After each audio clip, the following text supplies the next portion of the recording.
রাসূল সাল্লাল্লাহু আলাইহি ওয়াসাল্লাম খ্রিস্টানের সাথে বসতে পারে, ইহুদির সাথে বসে সনদ তৈরি করতে পারে, মদিনার সনদ। কিন্তু আমরা মুসলমানের সাথে বসতে পারি, একজন আরেকজনের ছায়া দেখতে পারে না। হিংসা, বিদ্বেষ, জেলাসি, অহংকার, ঠিক কিনা? লা ইয়াদখুলুল জান্নাতা মান কানা ফি কলবিহি হাববাতু খারদাল মিনাল কিবর, যার অন্তরে যাররা পরিমাণ অহংকার থাকে সে কশিনকালেও আল্লাহর জান্নাতে প্রবেশ করতে পারবে না। আমরা যেন এই অহংকার থেকে মুক্ত হতে পারি, আমরা যেন ব্রড মাইন্ডেড হতে পারি, আমরা যেন ভিন্ন মতের লোকদেরকে রেসপেক্ট করতে পারি, ভিন্ন মতকেও যেন আমরা সহ্য করতে পারি। আমাদের দেশে এত কাদা ছোড়াছুড়ি, এত মারামারি কেন জানেন? আমরা ভিন্ন মতকে দমন করতে চাই, ভিন্ন মতকে আমরা স্পেস দিতে চাই না, ফলেই এত ঠেলাঠেলি। এজন্য মতামত বিভিন্ন থাকবে। This is the beauty of Islam, unity in diversity, unity in diversity. ঐক্য হবে, বৈচিত্র্যের মাঝে আমাদেরকে ঐক্য খুঁজতে হবে।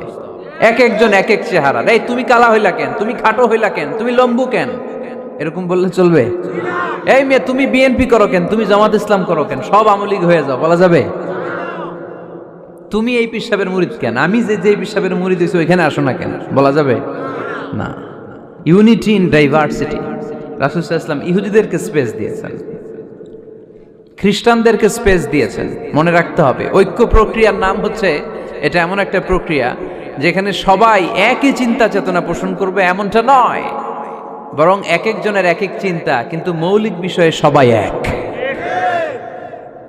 ইউনিটি ইন ডাইভার্সিটি, বৈচিত্র্যের মাঝে আমাদেরকে ঐক্য খুঁজতে হবে। প্রিয় ভাইরা, কথা বুঝতে পেরেছেন? আপনারা কি জানেন যে আমরা ইবাদত করি মসজিদে, খ্রিস্টানরা ইবাদত করে কোথায়? গির্জায়, তাই না? গির্জাকে ইংরেজিতে কি বলে জানেন? চার্চ বলে। তো ইউরোপে এবং আমেরিকাতে যে গির্জাগুলো আছে, এই গির্জাগুলো তারা বিক্রি করতে শুরু করে দিয়েছে। এর কারণ, খ্রিস্টানরা তাদের গির্জাগুলোতে ইবাদত করতে যায় না। আমরা তো নামাজ 3 ওয়াক্ত পড়ি, 2 ওয়াক্ত বা 5 ওয়াক্ত, 7 দিনে তো একবার হাজিরা দিতে যাই, ঠিক কিনা? তো ওদের এমন দশা যে ওদের গির্জাগুলোতে 1 মাসও যায় না, 6 মাসও একবার যায় না। তো এই গির্জা রাইখা লাভ আছে? লাভ নাই। এই গির্জা ওরা বিক্রি করতে শুরু করেছে, আর ওখানকার মুসলিম কমিউনিটির নেতারা এই সুযোগে এই গির্জাগুলো কম দামে কিনে এটারে মসজিদ বানাইতে শুরু করছে।